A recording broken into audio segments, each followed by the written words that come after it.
So, my dudes, what have we learned today? That's right, nothing, because the ACT is a waste of your time and I haven't touched it since I graduated.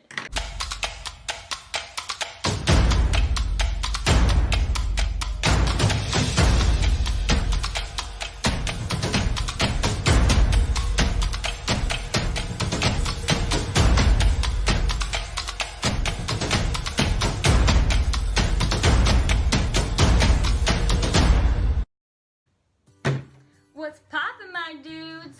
So, as some of you may or may not be familiar with, I am a college student. I am going into my junior year of college. I'm not telling you where, but I do go to a place. Believe it or not, I am not an idiot. I was just thinking back on, high school and those terrible dark days of standardized testing that literally mean nothing, but for some reason you need to do anyways.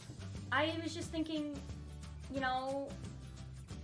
wouldn't it be interesting to know how years later I would kind of do on the ACT if I were to take it again?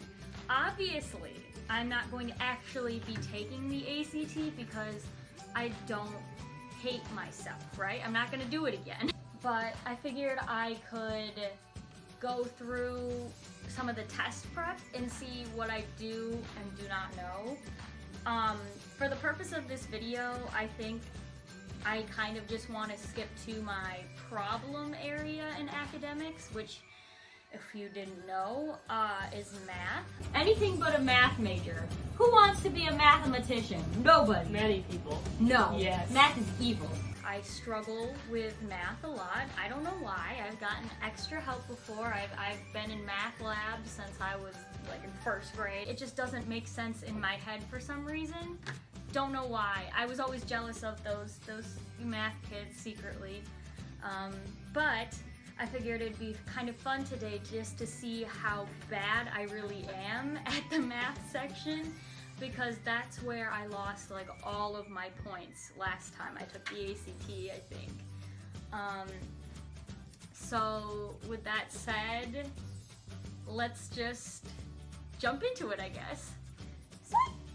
Okay, so I have opened my ACT prep book. I see a bunch of numbers, some lines, circles, parentheses. So I think we're gonna go through it and then we're gonna see like maybe the first 2 pages for the multiple choice section and just see how wrong I am.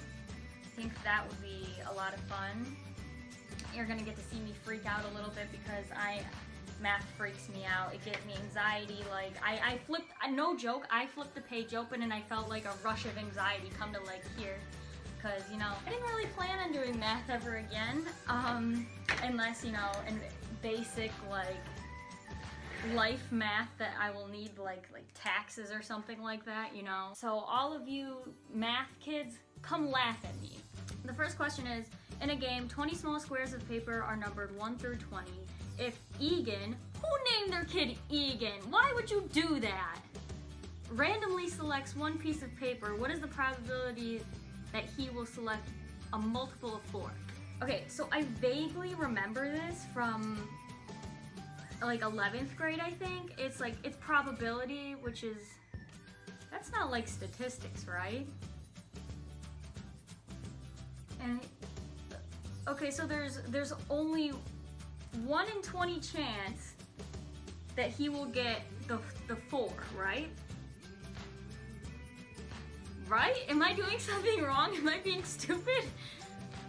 If there's only one thing in there, oh my god, I feel like this is wrong, but I'm gonna go with F, which is 1 over 20.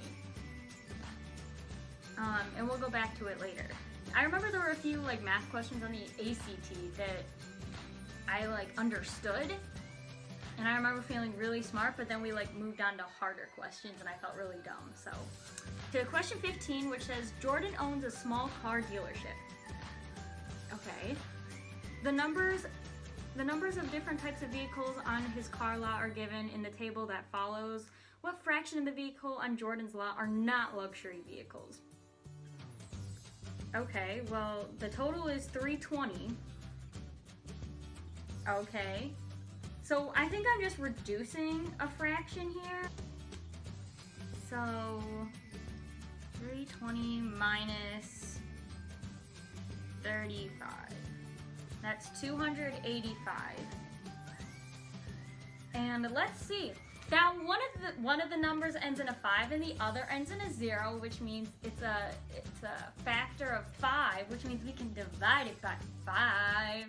You smart. Okay, so let's see. 285 divided by 5 equals 57. And then 320 divided by 5 equals 64. And it's, oh, it is an answer. If, okay, and then there's a bunch of fractions here, you don't even know the numbers. Is calculated and the result is reproduced in simplest terms. What is the numerator of this fraction? The numerator is the one on top, right? Oh, so you know what I have to do? I should probably do that thing where you combine everything inside of the fraction first. So that means I have to know the rules of like adding fractions and just adding fractions by the looks of it. So I have to like multiply some stuff. I'm gonna guess, okay? We're just gonna go for it because honestly, I'm really proud that I've known like at least 3 questions. They're probably all wrong, but like I'm proud of myself. Oh my god, have you ever had a problem with like, it's on the tip of your tongue, you kind of know what you're supposed to be doing, but then you just look at it and you're just completely like, where do I begin? That's usually what this is for me. I guess we're gonna have to times the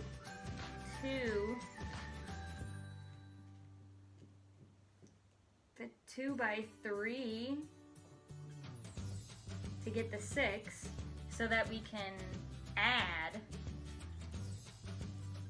So then we have 2 sixths,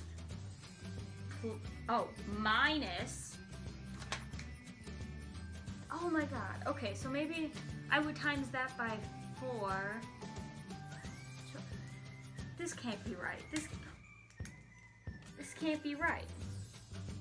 That's 2 over 12, or 1/3 minus 1/6? Isn't this where I started? No, this isn't right. There's no way this is right. Oh my god. Oh my god. But then it would be like, I'm getting like a 0 on the top. Oh my god. Oh my god. This is probably such a basic question too. I'm just, oh my god. What is the numerator of this fraction? Oh, wait, that's the one on top. I'm gonna go with G. What is the value of x solves the following proportions? Oh my god, I need to break off to tell you a story time so I don't have a panic attack. So, in 11th grade, like I said, I had a lot of math problems. It was the last year that I did like real math in high school because I took everyday math or whatever, I think, in 12th grade. But 11th grade, it was a nightmare. I stayed after school like every day. I had 3 tutors. I had a peer tutor. I had like a teacher tutor like from a different school district. I had my regular teacher that I went and saw, and then I was in the math lab for 2 periods of the day. So total I had 3 periods of math. Even though I was taking all the steps that I needed to take as a student, I still wasn't getting the results. Like I was doing extra homework, I was doing extra practice, and I just didn't get it. Like it got to the point where I was just like, yo, there has to be something wrong with me. And that's, I don't see what could possibly be wrong with me, but yeah. Anyhow, back to algebra. I don't know how to do this. 4th question, and I don't know what this is. It says 2/9 equals x over 15. And somebody out there, oh wait. I think you multiply things, so it's like 9x equals, what's 15 times 2? 30. I'm a dumbass. Okay, and then we divide 9 by 9. No, not 9 by 9. I mean, yes, 9 by 9, but x equals, okay, so, oh, if you do math enter, I think it gives you like a fraction. Math bracket, yes, it's 10 thirds That's not an answer. Wait, Dr. Hassan Pfeiffer's... Why? You could have just said, like, Dr. Brown, Dr. Smith, but Dr. Hassan Pfeiffer's physics midterm has 60 questions. He scores the test as follows. For each correct answer, he gives 2 points. For each incorrect answer, he subtracts 2/3 of a point. Okay. For unanswered questions, he neither gives nor subtracts points. If Denise scored a 68 and did not answer 2 of the questions, then how many questions did she answer correctly? Oh my god, if Denise scored a 68, I think Denise didn't study. Denise should talk to Dr. Hassan Pfeiffer, and because we don't want Denise to fail like me. I'm just kidding, I passed math, I'm fine. Am I not understanding something? I'm gonna say 34, but that's definitely wrong, but there are just so many numbers, and so we're gonna go with F, because I said so. Okay, we're just gonna move on. Okay, so question 19 then. The temperature T in degrees Fahrenheit in Somerville on an August day satisfies the inequality. So it says T minus 94 is, I never really learned the difference between greater than or less than, but I just know the Pac-Man thing. I don't know if you know the Pac-Man thing. It's like, whatever the bigger number is, it has the 2 dots, and the smaller one has the 1 dot because it doesn't need to eat as much. And then you go like this, and that's how you determine like what it is. I don't actually know the the difference. Which of the following temperatures is not in this range? Oh, I don't even. Oh, I hate this. I hate this. I hate math. Greater than or less than and greater than. I don't know which is. Well, I don't know the difference, and my phone is over there, so I can't check. So now I have negative 84. Okay, so that is not an answer, but what is an answer is 82. And 82 seems pretty close to 84. I mean, not negative 84, but we're just gonna like pretend like that didn't happen, okay? 20. What time is it? I can't check. If 125% of a number is 470, what is 50% of the number? Less than that, dude. Why do I need to know? Okay, so my father called me and interrupted my entire group, but we're just going to get back into math. Okay, 25 divided by 5. Wow, it's 25. So I don't know what to do with that. Is 188. Man, that's an answer on the page. Oh, it's probably wrong, but I'm excited. Okay, so we're gonna go with G. Certain television set is discounted 20% on Monday, and when discounted, and then discounted another 25% on Tuesday. What is the total percent discount applied to the price of the television on Monday and Tuesday? I'm just gonna add it, so it's gonna be 45%, honestly. And that is an answer. It's probably wrong, but I don't care. X equals -2, then 14 minus 3, parentheses, x plus 3 equals question mark. Is 11, so we're gonna go with G. 23. If paintbrushes cost $1.50 each and canvases cost 6 times that much, which of the following represents the cost in dollars of P paintbrushes and C canvases? Oh my god. Oh, sorry, I just spaced. Okay. Which of the following represents the cost in dollars of P paintbrushes and C canvases?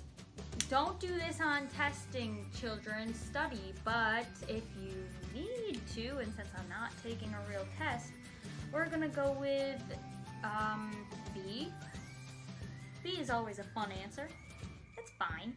In the figure below, CD is parallel to AB and PQ intersects CD at R and AB at T. I'm just saying letters. Do they hear themselves when they write these questions? In my brain, like, this doesn't mean anything. Like, it's just like a theory out in space. You know what I mean? I don't know if anybody else has that problem where it's just like, it just doesn't, it's just so out there that it doesn't seem to have a purpose. I don't know, it feels a lot less tangible for me, and it's just a spooky place. It's real spooky. I'm gonna go with 70 degrees. We're gonna go with H. Okay, this is the last one, and then I'm going to be done with this because I hate this a lot. On the number line that follows, point G is the midpoint of FH, and HJ equals JK. JK! If HK equals 18, what is the length of GJ? When did we even talk about GJ? When did GJ even become introduced to me? That's 22, and that would be C. Okay, now let's go check my answers and see how wrong I am. So 14, I still got wrong. 15, what did I say? D? Oh my god, I think I got it. Oh my god. Oh my god, I did it. I did it. I did it. Might not be much, but it's a lot for me. Next one is F, so I still got that wrong. The next one, 17 is C. Oh, I got that one right. Woohoo! And then 18, I got wrong. The 19 is A. I got that one right. 20 is G. Got that one right. 21 is B. I think that's the one I just guessed on. No, that's 23. I guess I might have just guessed on that one too. Who knows?